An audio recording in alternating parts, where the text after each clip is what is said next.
जहाँ MP बैठता वही कांग्रेस होती है ना जी। और कहाँ जाऊँ मैं? उम्मीद लुहान बुलाएगा चाहे तो उसके चले जाऊंगा।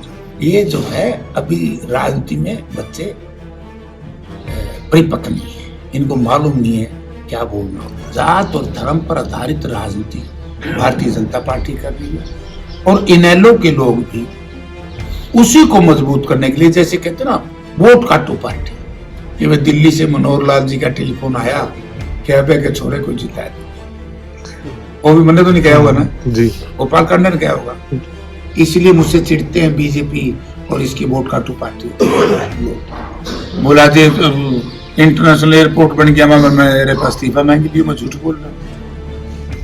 अब मेरे से इस्तीफा मांगने नहीं आ रहा, कोई क्या करूं? जाके कमल गुप्ता के घर जाना तो न, कोई इंटरनेशनल एयरपोर्ट बन गया हो तो जेपी इस्तीफा ले बैठा है। अगर जेपी की शक्ल देख करके माथा पे खिलावट आ जाए तो समझो जेपी बढ़िया है। और जे देखते हैं त्योड़ी चढ़ी, त्योड़ी समझो ना हमारी भाषा में नुकर के नुकैदे करता है गया यू, कहाँ से आ गया यू, तो समझो मेरी शक्ल खराब है बस। ठीक है नहीं? बिल्कुल। जेपी से लोग खुश है, जनता खुश चाहिए जी। वो खुश है, जेपी की बात के ऊपर जनता विश्वास करती जी।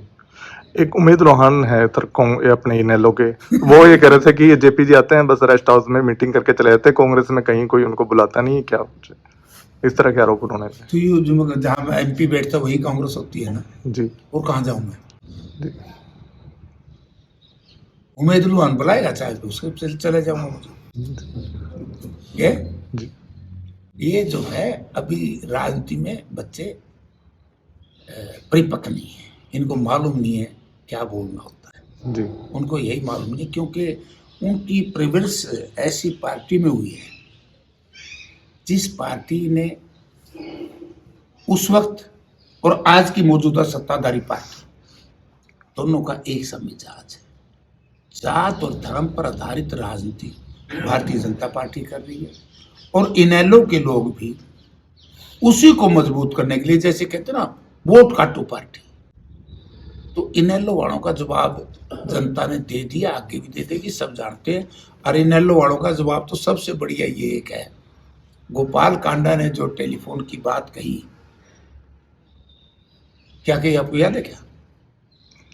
नहीं है? अरे यार उन्हीं से पूछ लेना, लोकदल के मित्रों से। क्योंकि गोपाल कांडा ने क्या कह दिया था कि वे दिल्ली से मनोहर लाल जी का टेलीफोन आया कि अबे के छोरे को जिता दो, वो भी मैंने तो नहीं कहा होगा ना जी, गोपाल कांडा ने कहा होगा। तो जब इस तरह की राजनीति करने वाली पार्टी है, उनका जवाब मैं कुछ नहीं दूंगा। और जनता ने ठुकरा दी, दुत्कार दी, मैं क्या जवाब कि मैं बहुत पहले जब कारपोरेशन के चुनाव शुरू हुए उससे पहले मैंने कहा था, जब बीजेपी के लोगों ने ड्रामा किया कि भारत के प्रधानमंत्री इंटरनेशनल एयरपोर्ट का उद्घाटन करने आएंगे, तो मैंने उस वक्त ये, अगर मैं पीछे की तरफ जाऊं 2016 में, इसलिए मुझसे चिढ़ते हैं बीजेपी और इसकी वोट काटू पार्टी लोग। 2016 में कमल गुप्ता जी थे MLA, मैं भी MLA था इंडिपेंडेंट। आज तो एक ड्रामा रच दिया हाउस में, विधानसभा चल रही थी। मैं धन्यवाद करता हूं माननीय मनोहर लाल जी का, मुख्यमंत्री जी का, हिसार में इंटरनेशनल एयरपोर्ट बना दिया। मैं कहता हूं इंटरनेशनल को तो डोमेस्टिक भी नहीं बना, इंटरनेशनल कहां से बनेगा? मैंने कहा स्पीकर सर, इस पे मैं बोलना चाहता हूं, ये रिकॉर्ड की चीज बता रहा हूं, असेंबली के रिकॉर्ड की, मैं हो नहीं सकता, असंभव। क्यों? क्योंकि केंद्र की और स्टेट की बीजेपी की सरकार जो है, केंद्र के सामने इतनी बोनी है, इतनी कमजोर है प्रदेश सरकार।